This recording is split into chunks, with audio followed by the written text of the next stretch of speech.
नमस्कार, exam happy by Jharkhand channel में आपका स्वागत है। तो दोस्तों जुड़ चुका हूं मैं यहां पर आपके लिए जेटेट परीक्षा 2025-26 की तैयारी को लेकर के। तो आप सभी जेटेट का परीक्षा देने के लिए तैयार होंगे। जेटेट परीक्षा बहुत जल्द होने वाली है, तो आप सभी यहां पे क्लासेज के लिए अवश्य जुड़ेंगे। आपको बताते चले, जेटेट में तैयारी को लेकर के बहुत तरह से आपके मन में कौतूहल बना हुआ होगा कि किससे तैयारी करें, कहाँ से तैयारी करें। तो आपको बताते चले, जेटेट परीक्षा में यदि आपको परचम लहराना है तो आप झारखंड राज्य के अनुमोदित पाठ्यक्रम JCERT किताब को पढ़ना कभी भी नहीं भूलेंगे। बाहर का प्रैक्टिस सेट लेकर के यदि आप पढ़ रहे हैं तो वो आपके साथ धोखा हो रहा है, ठीक है। तो आप JCERT जैक का किताब ले लीजिए, जो कि आपको झारखंड राज्य के सरकारी विद्यालयों में मिलते हैं। अगर आपको नहीं मिल पाता है तो हम देखिए यहाँ पे झारखंड राज्य के सरकारी विद्यालय से आपको हूबहू हैंड रिटेन नोट्स डेली बना करके, जो आपका न्यू सिलेबस आया है उसके आधार पर यहाँ पर सभी सब्जेक्ट का, चाहे आप 1 से 5 के शिक्षक हो, चाहे 6 से 8 का शिक्षक हो, सभी की तैयारी करवाते हैं। आप घर बैठे यहाँ पर क्षेत्रीय भाषा छोड़ करके सभी सब्जेक्ट का केवल 500 रुपये में तैयारी कर सकते, जिसके लिए देखिए यहाँ पर आपको मोबाइल नंबर दिया गया है 9631054226 पर आप संपर्क करके यहाँ से सभी कोर्सेज परचेज भी कर सकते हैं, तैयारी भी कर सकते हैं। बहुत सारे कोर्सेज बन गए हैं, तो आप अवश्य संपर्क कर लेंगे। घर बैठे ही तैयारी यहाँ से हो जाएगी। चलिए देखते हैं प्रैक्टिस सेट 9 आज हम लोग देखेंगे, ठीक है। इसके पहले आपने 1 से 8 तक CDP का प्रैक्टिस सेट देखा है, ठीक है। अब हम लोग यहाँ पर क्या देखेंगे, प्रैक्टिस सेट 9 को देख लेंगे कि क्या कुछ इसमें प्रश्न है। देखिए, हर प्रैक्टिस सेट में सारे महत्वपूर्ण प्रश्नों का हमने इसमें समायोजन किया है, जो कि विभिन्न राज्यों के शिक्षक पात्रता परीक्षा और झारखंड राज्य के पात्रता परीक्षा में जो पूछे गए वहाँ से हमने लिया है। और ये जो टॉपिक हमने इसमें से उठाया है, जो अभी जेटेट का न्यू सिलेबस बना है, उस टॉपिक में से सारे प्रश्नों को हमने इंक्लूड किया है, ठीक है। तो सारे प्रश्न आपके एग्जाम में आने वाले हैं, एग्जाम की दृष्टि से महत्वपूर्ण है, इसलिए इसका जो PDF आपको प्रैक्टिस सेट दिया गया है वो भी देख लेंगे। और बाकी देखिए, जेटेट का जो न्यू सिलेबस आपका जारी किया गया है वो हमने यहाँ पर आपके लिए थ्योरी और ऑब्जेक्टिव दोनों बना दिया है। आप सभी यहाँ पर CDP में अगर अच्छा स्कोर करना चाहते होंगे तो यहाँ से जो नोट्स बना है उसको आप 150 रुपये में परचेज करके पढ़ सकते हैं। हैंड रिटेन नोट्स है, इसका PDF आपको दे दिया जाएगा, आप उसको देख करके नोट्स बना लीजिए या उसको आप पढ़ करके तैयारी करके जा सकते हैं। तो एग्ज़ाम जाने से पहले ज़रूर ले लीजिएगा, ठीक है। चलिए, पहला प्रश्न है, बच्चों में बौद्धिक विकास की 4 विशिष्ट अवस्थाओं की पहचान की गई है। किसके द्वारा? कोहलवर के द्वारा, एरिस्टन के द्वारा, स्किनर के द्वारा, जीन पियाजे के द्वारा, ठीक है।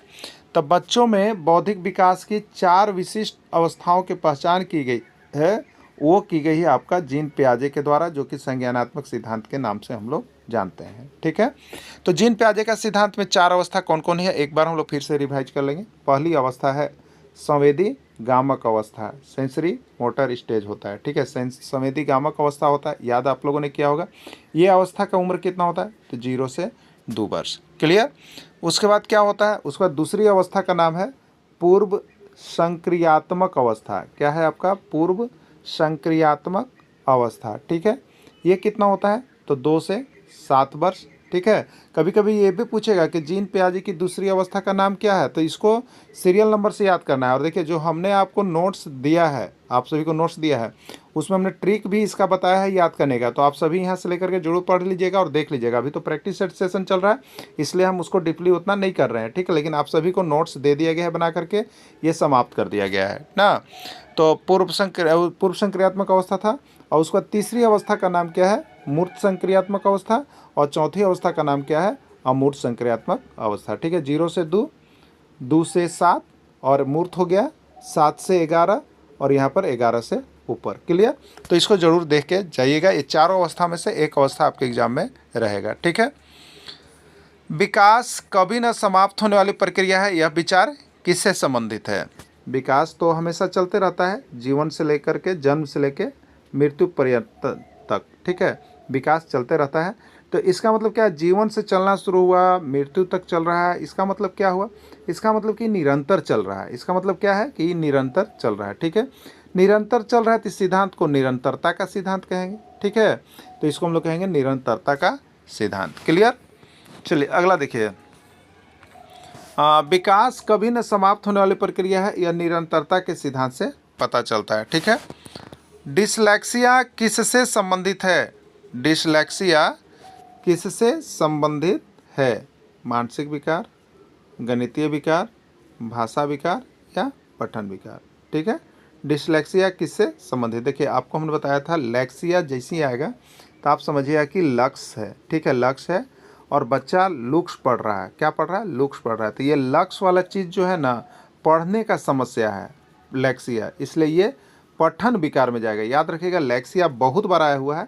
लेक्सिया मतलब लक्ष्य साबुन, लक्ष्य से लेक्सिया बनता है और लेक्सिया जैसे ही आएगा समझिएगा कि बच्चा लक्ष्य को लुक्स पढ़ रहा था, यानी पढ़ने में गलती कर रहा था, इसलिए इसको पठन विकार में आप लेकर के जाइएगा, ठीक है। चलिए अगला है, एलेक्सिया किससे संबंधित है? एलेक्सिया किससे संबंधित है? मानसिक विकार से, गणितीय विकार से, भाषा विकार से, पठन विकार से। देखिए यहाँ पर लेक्सिया जैसे ही आएगा, लेक्सिया याद रखिएगा, लेक्सिया जैसे ही आएगा तो ये लक्ष्य साबुन के रखिएगा कि बच्चा लुक्स पढ़ रहा था, लक्ष्य पढ़ना चाहिए लेकिन लुक्स पढ़ रहा था, तो लेक्सिया में कभी आगे ए लगा देगा तो एलेक्सिया, और लेक्सिया में कभी आगे डिस लगा देगा तो डिसलेक्सिया, ठीक है। तो ये लेक्सिया वाला जितना चीज़ आएगा वो पठन विकार से चला जाएगा। क्लियर? तो राइट आंसर इसका डी हो जाएगा, पठन विकार हो जाएगा। राम सा को वाज पढ़ रहा है, यह किस विकार से ग्रसित है? राम सा को वाज पढ़ रहा है, यह किस विकार से ग्रसित है? डिसलेक्सिया है, डिसकैलकुलिया है, अफेजिया है, डिस्ग्राफिया है, ठीक है। पढ़ने वाला है, पढ़ने वाला में लक्ष्य साबुन का प्रयोग होता है तो लक्ष्य से लेक्सिया बनता है, इसलिए यह डिसलेक्सिया में चला जाएगा, ठीक है, डिसलेक्सिया में चला जाएगा। 6 से 10 वर्ष की अवस्था में बालक किस में रुचि लेना प्रारंभ करता है? बताइए। 6 से 10 वर्ष का बालक किस अवस्था में होगा? सबसे पहले ये बताइए। 6 से 10 का वर्ष का बालक का कहलाएगा बाल्यावस्था, ठीक है, बाल्यावस्था कहलाएगा, ठीक है। क्योंकि यहाँ पे हम लोग लेते हैं 1 से 5 या 1 से 6 का पढ़ा, तो ये हो गया आपका शैशवावस्था। फिर 6 से ऊपर 12 तक जाइए तो ये बाल्यावस्था है। तो 6 से 10 यानी ये बाल्यावस्था के अंदर का समय बता रहा है। तो 6 से 10 वर्ष की अवस्था में बालक किस में रुचि लेना प्रारंभ करता है? धर्म में, मानव शरीर में, यौन संबंध में या विद्यालय में, ठीक है। तो 6 से 10 वर्ष की अवस्था में जो बालक है वो किस में रुचि लेना प्रारंभ करता है? तो वो सबसे ज़्यादा रुचि लेता है अपने विद्यालय में। कहाँ पर रुचि लेता है? विद्यालय में। तो 6 से 10 वर्ष की अवस्था में बालक विद्यालय में रुचि लेना प्रारंभ करता है, ठीक है। निम्न में से कौन बुद्धिमान बच्चे का लक्षण नहीं है? निम्न में से कौन बुद्धिमान बच्चा का लक्षण नहीं है? आपको इसमें से पहचानना है कि बुद्धिमान बच्चा का लक्षण कौन नहीं है। याद रखिएगा, नहीं तो बुद्धिमान बच्चा वाला मत चुनने लगेगा, ठीक है, क्योंकि ये नहीं वाला दिमाग में बहुत कम बात आता है। तो नहीं है, देखिएगा, वह जो लंबे निबंधों को बहुत जल्दी रटने की क्षमता रखता है, यह बिल्कुल बुद्धिमान बच्चा का लक्षण है। बुद्धिमान बच्चा जो है रटता ही नहीं है। तो कौन बुद्धिमान बच्चे का लक्षण नहीं है? तो ये बुद्धिमान बच्चे का लक्षण नहीं है, ठीक है। चलिए दूसरा क्या देखते हैं, वो है कि नहीं, वह जो प्रवाह पूर्ण एवं उचित तरीके से संप्रेषण करने का क्षमता रखता हो, ये तो बुद्धिमान बच्चा है। अगर वो प्रवाह पूर्ण बोल रहा है, बिना देखे बोल रहा है और उचित तरीके से संप्रेषण कर रहा है, ये बुद्धिमान है, ठीक है। वह जो अमूर्त रूप से सोचता रहता है, ये तो बिल्कुल बुद्धिमान बच्चा है, क्योंकि वह सोचता है ज़्यादा, ठीक है। वह जो नए परिवेश में स्वयं को समायोजित कर लेता है, ये भी बुद्धिमान बच्चा का लक्षण है। तो देखिए यहाँ पे डी, सी और बी बुद्धिमान बच्चा का लक्षण दिखाया है, लेकिन यहाँ कौन नहीं है पूछा है, तो राइट आंसर ए होगा कि यह बुद्धिमान बच्चा का लक्षण नहीं है, ठीक है। छात्रों के सही मूल्यांकन के लिए निम्नलिखित में से किस विधि का प्रयोग करना चाहिए? यदि छात्रों का आपको मूल्यांकन करना है तो किस विधि का प्रयोग किया जाना चाहिए, आपसे यहाँ पर पूछा जा रहा है, ठीक है। रचनात्मक मूल्यांकन का, सतत मूल्यांकन का, कोर्स के अंत में मूल्यांकन का, प्रत्येक छमाही पर मूल्यांकन का, ठीक है। तो छात्रों के सही मूल्यांकन के लिए किस विधि का प्रयोग किया जाना चाहिए? तो सतत मूल्यांकन विधि का प्रयोग किया जाना चाहिए। कंटिन्यूअस जो है उसका जांच लेते रहना चाहिए। राइट आंसर बी होगा, सतत मूल्यांकन, ठीक है। एक शिक्षक को समाज में इज्जत कब मिलना चाहिए?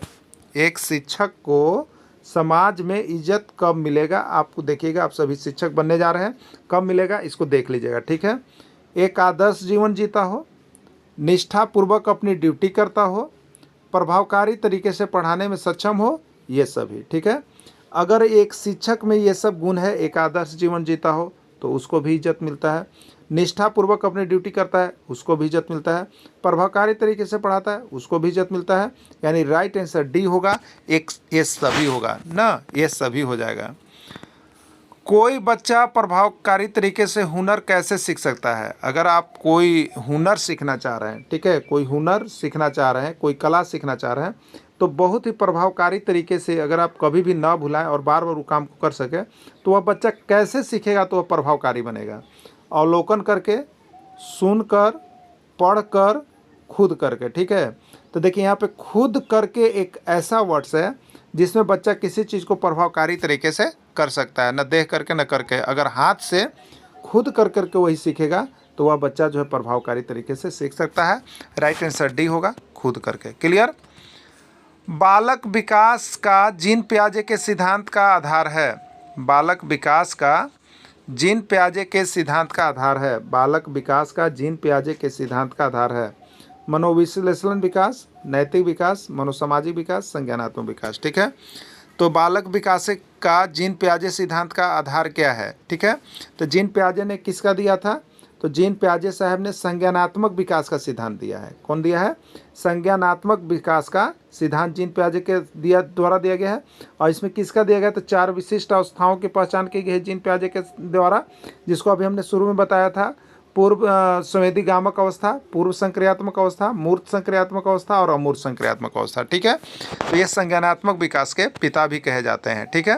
देखिए यहाँ पे हमने आपको नोट कर दिया गया है कि मनोविश्लेषण सिद्धांत के प्रतिपादक सिगमंड फ्राइड थे, ठीक है। और नैतिक विकास का सिद्धांत किसने दिया? कोहलवर्ग ने दिया। और मनोसामाजिक विकास का सिद्धांत किसने दिया? एरिक्सन ने दिया। और संज्ञानात्मक विकास का सिद्धांत किसने दिया? जीन पियाजे साहब ने दिया, ठीक है। संज्ञानात्मक विकास का पिता किससे कहा जाता है? संज्ञानात्मक विकास का पिता किसको कहा जाता है? स्टैनली हॉल को, प्रियर को, पियाजे को, वाटसन को, ठीक है। तो संज्ञानात्मक विकास का पिता जो है आपको जीन पियाजे साहब को किया जाता है, कहा जाता है, ठीक है। संज्ञानात्मक विकास या विकासात्मक विकास का सिद्धांत जो है जीन पियाजे साहब के द्वारा दिया गया है, ठीक है। किस मनोवैज्ञानिक के अनुसार विकास एक सतत और धीमी प्रक्रिया है? कॉलसेनिक, पियाजे, स्किनर या हॉरलॉक, ठीक है। विकास एक सतत और धीमी प्रक्रिया है, यह जो है स्किनर महोदय के द्वारा दिया गया है। विकास में वृद्धि से क्या तात्पर्य है? विकास में वृद्धि से तात्पर्य क्या है, ठीक है। विकास में भी वृद्धि हो रहा है, विकास है, विकास में वृद्धि होना मतलब ज्ञान में वृद्धि, संवेग में वृद्धि, वजन में वृद्धि, आकार, सोच, समझ, कौशल। तो राइट आंसर डी होगा। आकार, सोच, समझ और कौशल में वृद्धि जो है वो विकास में वृद्धि के नाम से जाना जाता है, ठीक है। तनाव और क्रोध की अवस्था है। तनाव और क्रोध की अवस्था है। कौन सी अवस्था जो है तनाव और क्रोध की अवस्था है? शैशवावस्था, बाल्यावस्था, किशोरावस्था, वृद्धावस्था, ठीक है। तो तनाव और क्रोध की जो अवस्था होती है वो आपको यहाँ पर चला जाता है शैशवा अवस्था में, ठीक है। सॉरी, किशोरावस्था में। किस में जाएगा? ये किशोरावस्था में आपका चला जाएगा, क्योंकि इसमें तनाव और क्रोध की अवस्था होती है। शैशवावस्था में तो बालक क्या होता है वो दूसरों पर निर्भर रहता है, इसमें किसी प्रकार का ये सब कोई गुण नहीं पाया जाता। तो राइट आंसर किशोरावस्था होता है। किशोरावस्था बड़े तनाव, संघर्ष और तूफान की अवस्था है, एस.सी. स्टैनली हॉल ने भी कहा है, ठीक है। राइट आंसर सी है। बच्चे की बुद्धि लब्धि 90 से 110 के मध्य है, वह बच्चा किस प्रकार का है, ठीक है।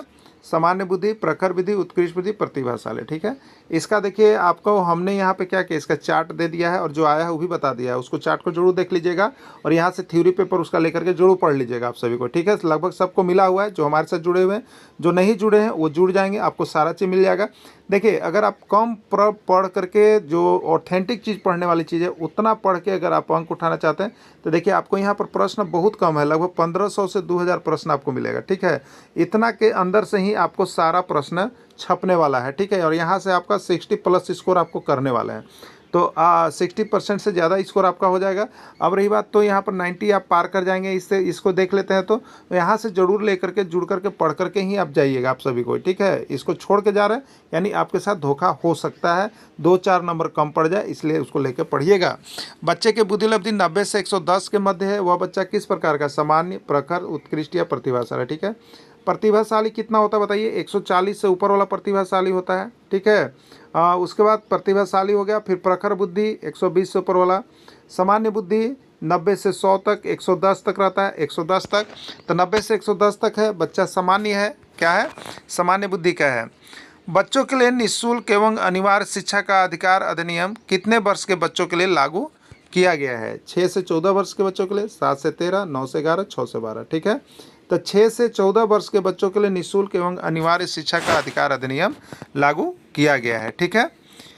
यदि एक बच्चे की मानसिक आयु 5 वर्ष है तथा वास्तविक आयु 4 वर्ष है, उस बच्चे की बुद्धि लब्धि कितनी होगी। देखिए इस प्रश्न को हमने आपके जैक का जो एग्ज़ाम हुआ था, आकलन एग्जाम हुआ था, उसमें हमने ये चीज़ें पढ़ाई थी और देखिए तो हूबहू प्रश्न आया था। ठीक है, तो आपको जैक का प्रश्न हूबहू आपको देखना है तो आपको यही सेशन से, इसी चैनल से जुड़ना पड़ेगा, अन्यथा आप बहुत जगह पर जा रहे होंगे तो वहाँ पर बहुत से आपको बहुत ऊंचे स्तर के भी दिए जा रहे हैं, नीचे स्तर के भी दिया जा रहा है, लेकिन सही चीज़ से आपको नहीं मिल रहा है, इसलिए आप वहाँ से लिए भी होंगे तो आप यहाँ से एक बार लेकर के पढ़ करके ही जाइएगा। ठीक है, बच्चे की मानसिक आयु 5 साल है। ठीक है, मानसिक आयु 5 साल है और वास्तविक आयु 4 साल है, तो बुद्धि लब्धि कितनी होगी। ठीक है, तो मानसिक आयु आपका कितना है, मानसिक आयु आपका है 5 वर्ष और वास्तविक आयु कितना है, वास्तविक आयु कितना है 4 वर्ष। ठीक है, तो अब इसके बुद्धि लब्धि यानी IQ कितनी होगी, बुद्धि लब्धि। तो बुद्धि लब्धि का सूत्र आपको याद रखना होगा। बुद्धि लब्धि का सूत्र होता है, अगर आप बुद्धि लब्धि नहीं देखें तो बुद्धि लब्धि का अलग से PDF आपको हमने बना दिया है, उसको लेकर के पढ़ लीजिएगा। मानसिक आयु बट्टे होता है वास्तविक आयु। ठीक है, क्या होता है, बट्टे होता है वास्तविक आयु और इंटू में होता है 100। ठीक है, मानसिक आयु बच्चा का कितना है बताइए, मानसिक आयु 5 वर्ष है, वास्तविक आयु कितना है 4 वर्ष है और इंटू आप क्या कर देंगे 100। ठीक है, 4 से 100 कितने बार में कटेगा, 25 बार में, 25 25 कितना हो गया 125, यानी बुद्धि लब्धि 125 है। अब बच्चा जो है कैसा है, सामान्य बच्चा नहीं है, ये उत्कृष्ट बच्चा है। ठीक है, चलिए यहाँ पे हो गया। इस तरह से देखिए आपको निकाल के बनाया हुआ भी है, आप देख लीजिएगा। ठीक है, निम्न में कौन सा कथन सत्य है, निम्न में कौन सा कथन सत्य है।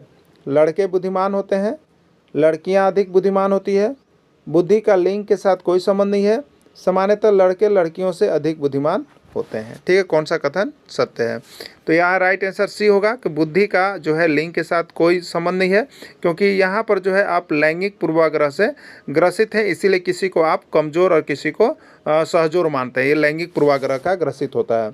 व्यक्तिगत शिक्षार्थी एक दूसरे से भिन्न होते हैं, व्यक्तिगत शिक्षार्थी एक दूसरे से भिन्न होते हैं, किस में, विकास की दर में, विकास के क्रम में, विकास की सामान्य क्षमता में, बुद्धि सामान्य है। ठीक है, तो व्यक्तिगत शिक्षार्थी एक दूसरे से भिन्न होते हैं, वो आपका होता है विकास की दर में अलग अलग होते हैं, किसी का लंबाई विकास ज़्यादा हो जाता है, किसी का विकास कम हो जाता है, तो विकास की दर होगी। देखिए इसी तरह से आपको यहाँ पे हर दिन शाम को 7 बजे अभी 1 to 5 और 6 to 8 है, उनका तैयारी करवाया जा रहा है शाम को 7 बजे। आप सभी 7 बजे अवश्य जुड़िएगा, और जो भी जुड़ते हैं अगर वो नोट्स नहीं ले पाए हैं तो आप यहाँ से कॉल कर लीजिएगा, आपको शुरू में मोबाइल नंबर दिया गया है, और नहीं देख पाए हैं तो देखिए मोबाइल नंबर आपका है 96310 54226, यहाँ पे संपर्क कर लीजिएगा, और संपर्क करके यहाँ से सारे PDF और उसी का वीडियो बनाया हुआ है, यानी आप इतना से आपको घर बैठे तैयारी हो जाएगा। उस PDF को देख लीजिए, पढ़ लीजिए, और नीचे से उसकी वीडियो देख लीजिए, उसकी क्लासेस दोनों संपन्न हो जाएगी, आप हर टॉपिक को कंप्लीट